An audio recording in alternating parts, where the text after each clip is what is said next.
नमस्कार, स्वागत है आपका दैनिक राजस्थान में। चलिए देखते हैं राजस्थान की 15 फटाफट बड़ी खबरों को।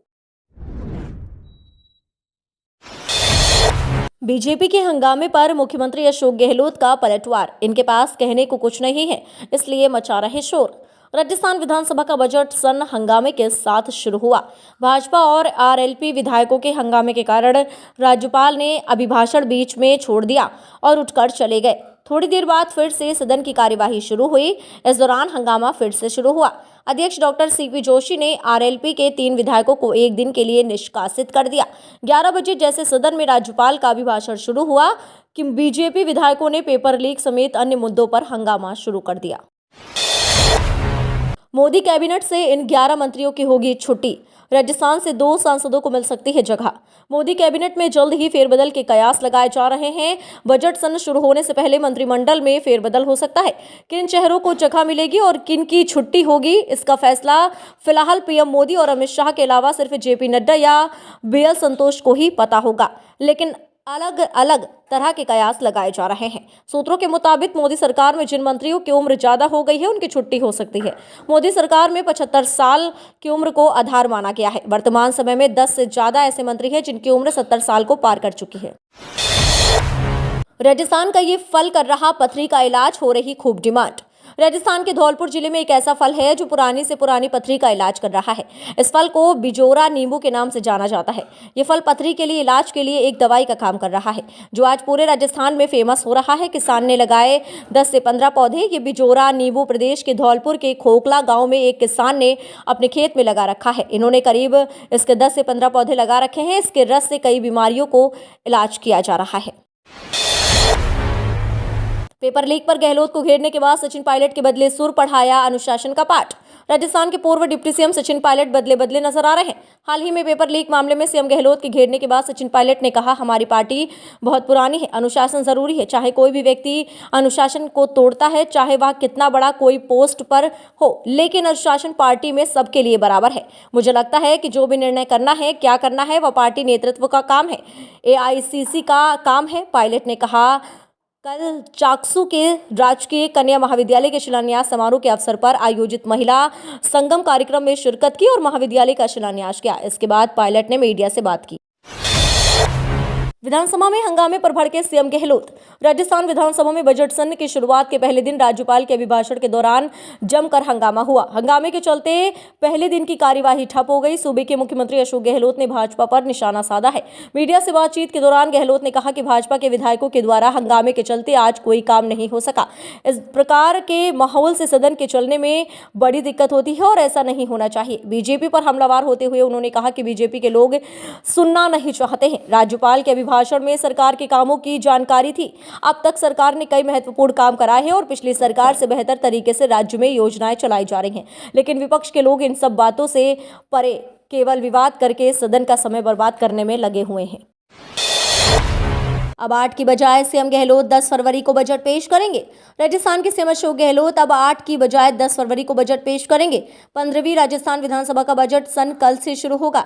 बीएससी की मीटिंग में ये निर्णय लिया गया। हालांकि इसकी आधिकारिक घोषणा नहीं की गई है। राज्यपाल कलराज मिश्र के अभिभाषण के बीच बीजेपी सदस्यों ने पेपर लीक मामले में हंगामा किया। बीजेपी विधायकों ने राज्य सरकार वीक है, हर पेपर लीक है के नारे लगाए। बीजेपी विधायकों का कहना है कि पेपर लीक मामले की सीबीआई जांच से कराई जाए। गहलोत के मंत्री ने की पीएम मोदी की तारीफ। फैसलों को लेकर पार्टी पर निकाली भड़ास। राजस्थान कांग्रेस में घमासान थमने का नाम नहीं ले रहा है। गहलोत सरकार के मंत्री हेमाराम चौधरी ने पीएम मोदी ये कहकर तारीफ की कि वे जल्दी फैसला लेते हैं, इसलिए जीत रहे हैं, जबकि कांग्रेस फैसले नहीं ले पा रही है। उन्होंने कहा पीएम मोदी ने गुजरात में मुख्यमंत्री और कैबिनेट बदले और चुनाव जीत गए। राजस्थान में कांग्रेस ऐसा नहीं कर पा रही है। मंत्री हेमाराम ने पीएम मोदी की तुलना इंदिरा गांधी से की है। उन्होंने कहा मौजूदा टीम से चुनाव नहीं जीत सकते, नए चेहरे लाने होंगे। कांग्रेस ने सफाई दी कि गहलोत सरकार के फैसलों में देर नहीं है। जयपुर में नकली शराब की फैक्ट्रियों पर छापेमारी। ऑटोमेटिक मशीन से तैयार हो रहा था दारू। राजधानी जयपुर में पुलिस ने इस साल की शुरुआत में नकली शराब के खिलाफ सबसे बड़ी कार्यवाही करते हुए 4 फैक्ट्रियों पर छापेमारी की है। मामले में पुलिस ने 10 लोगों को गिरफ्तार करते हुए भारी मात्रा में नकली शराब बरामद की है, जो कि महंगे दामों वाली ब्रांड के रैपर लगाकर बाजार में बेची जा रही थी। पुलिस को सर्च कार्यवाही के दौरान ऑटोमेटिक मशीन से फैक्ट्रियों में ऐसी तैयार शराब भी मिली है जो कि सिर्फ CSD कैंटीन में बेची जा रही थी। मामले में पुलिस कमिश्नरेट ने 2 पुलिस थानों के 4 बीट कांस्टेबल की लापरवाही मानते हुए निलंबित कर दिया। वहीं शिवदासपुरा और सांगानेर सदर थाना प्रभारी सहित बीट प्रभारियों के खिलाफ विभागीय जांच के आदेश दिए हैं। भाजपा कार्य समिति की बैठक में राजनीतिक प्रस्ताव पारित, कांग्रेस सरकार को उखाड़ फेंकने का संकल्प। भाजपा प्रदेश कार्य समिति की बैठक में सोमवार को राजनीतिक प्रस्ताव पास हुआ, जिसमें राजस्थान से गहलोत सरकार को उखाड़ फेंकने का संकल्प लिया है।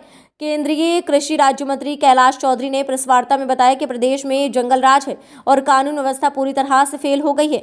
जहां केंद्र सरकार भारत को विकसित राष्ट्र बनाने के लिए काम कर रही है, वहीं गहलोत सरकार राजस्थान को पीछे धकेलने का काम कर रही है। युवाओं के साथ धोखा किया जा रहा है। बार बार पेपर लीक होने से युवा परेशान है। चौधरी ने कहा कि प्रदेश कार्य समिति की बैठक में तय किया गया है कि जनता से जुड़े मुद्दों को उठाया जाएगा और सड़कों पर उतरा जाएगा। अगले महीने सिटी पार्क में लगेगा प्रवेश शुल्क, चिल्ड्रन जिम भी बनेगी। मानसरोवर स्थित सिटी पार्क में जल्द ही प्रवेश शुल्क लगेगा। हालांकि अभी ये तय नहीं हुआ है कि शुल्क कितना रखा जाए। ऐसा माना जा रहा है कि फरवरी के पहले सप्ताह से ये शुल्क लगना शुरू हो जाएगा। हालांकि मॉर्निंग और इवनिंग वॉकर के लिए मंडल शुल्क वसूल नहीं करेगा। आवासन आयुक्त पवन अरोड़ा ने बताया कि अवांछित लोगों की आवाजाही रोकने व सौंदर्यीकरण के लिए पार्क में प्रवेश शुल्क लगाया जाएगा। हालांकि ये बेहद न्यूनतम होगा। दरअसल पार्क में लगाए गए स्कल्पचर्स को कई बार क्षतिग्रस्त किया जा चुका है। इतना ही नहीं, एक स्कल्पचर की तो छतरी ही चोरी हो गई थी, जबकि पार्क में 50 गार्ड तैनात रहते हैं। सिटी पार्क में आने वालों के लिए राहत, मध्यम मार्ग में बनेंगी समानांतर सड़क। सिटी पार्क में मध्यम मार्ग से आने वाली भीड़ को देखते हुए राजस्थान आवासन मंडल VT रोड और अरावली रोड को जोड़ने वाली 2 सड़कों का निर्माण करवाएगा। मंडल ने सोमवार को मुख्यालय में आयोजित सिटी पार्क एवं फाउंटेन स्क्वायर परियोजना की समीक्षा बैठक में निर्णय लिया गया। आवासन आयुक्त पवन अरोड़ा ने बताया कि मानसरोवर स्थित सिटी पार्क में प्रतिदिन हजारों की तादाद में लोग परिवार सहित आ रहे हैं। मध्यम मार्ग की ओर से आने वाली भीड़ को नियंत्रित करने के लिए फाउंटेन स्क्वायर के बाद 40 फीट की और मॉल के लिए आरक्षण किए गए भूखंड के बाद 80 फीट की सड़क का निर्माण करवाएगा। मध्यम मार्ग 80 फीट का ही है। राजस्थान सरकार के खिलाफ बेरोजगारों ने खोला मोर्चा। राजस्थान के बेरोजगारों ने 21 सूत्रीय मांगों को लेकर सोमवार को विधानसभा का घेराव किया है। प्रदेश भर से बड़ी संख्या में बेरोजगार जयपुर पहुंचे। इस दौरान पुलिस ने बेरोजगारों को 22 गोदाम सर्किल पर रोक लगा लिया है, जहां बेरोजगारों ने सरकार के खिलाफ धरना देकर मुख्यमंत्री अशोक गहलोत के नाम मांग पत्र सौंपा है। बेरोजगार एकीकृत महासंघ के पदाधिकारियों ने कहा कि अगर उनकी मांगों को जल्द से जल्द पूरा नहीं किया गया तो प्रदेश भर में उग्र आंदोलन किया जाएगा।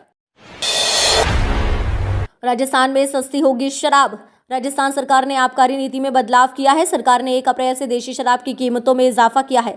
दूसरी तरफ भारत में बनने वाली अंग्रेजी शराब को सस्ता किया गया है। इन पर लगने वाली अतिरिक्त आबकारी ड्यूटी को खत्म करने का फैसला किया गया है। इसके साथ ही नए नियमों के तहत अब राजस्थान में बार चलाने वालों को शॉर्ट टर्म का लाइसेंस दिया जाएगा। इससे उन लोगों को फायदा होगा जो बार शुरू करने के बाद रेवेन्यू नहीं आने से पूरे साल भर घाटा झेलते हैं। इनकम टैक्स डिपार्टमेंट में निकली वैकेंसी। इनकम टैक्स डिपार्टमेंट ने income tax inspector, tax assistant और मल्टी टास्किंग स्टाफ के 72 पदों पर वैकेंसी निकाली है। इसके लिए 18 से 30 साल तक की उम्र के उम्मीदवार इनकम टैक्स की आधिकारिक वेबसाइट पर जाकर 6 फरवरी तक या उससे पहले ऑनलाइन आवेदन कर सकते हैं। रामदेवरा में बाबा रामदेव जी के माघ मेले का हुआ आगाज। जन जन के आराध्य देव बाबा रामदेव जी की कर्मभूमि रामदेवरा में कल माघ मेले का शुभारंभ हुआ। माघ सुदी द्वितीया के अवसर पर ब्रह्म मुहूर्त में मेले का आगाज हुआ। इस अवसर पर अल सुबह 5 बजे वैदिक मंत्रोच्चार के साथ बाबा रामदेव जी की समाधि पर अभिषेक किया गया और मंगला आरती की गई। इस अवसर पर राजस्थान, गुजरात, महाराष्ट्र, दिल्ली, हरियाणा आदि राज्यों से आए हजारों श्रद्धालुओं ने बाबा रामदेव जी की समाधि के दर्शन किए और पूजा अर्चना कर देश से खुशहाली की कामना की। दूज के अवसर पर श्रद्धालुओं की भीड़ को देखते हुए बाबा रामदेव समाधि समिति और पुलिस थानाधिकारी दलपत सिंह चौधरी द्वारा माकुल व्यवस्थाएं की गई, जिसके कारण श्रद्धालुओं को कोई परेशानी नहीं हुई। माघ मेला पूर्णिमा तक चलेगा। इस दौरान यहाँ लाखों श्रद्धालु पहुंचेंगे और बाबा रामदेव जी की समाधि के दर्शन करेंगे।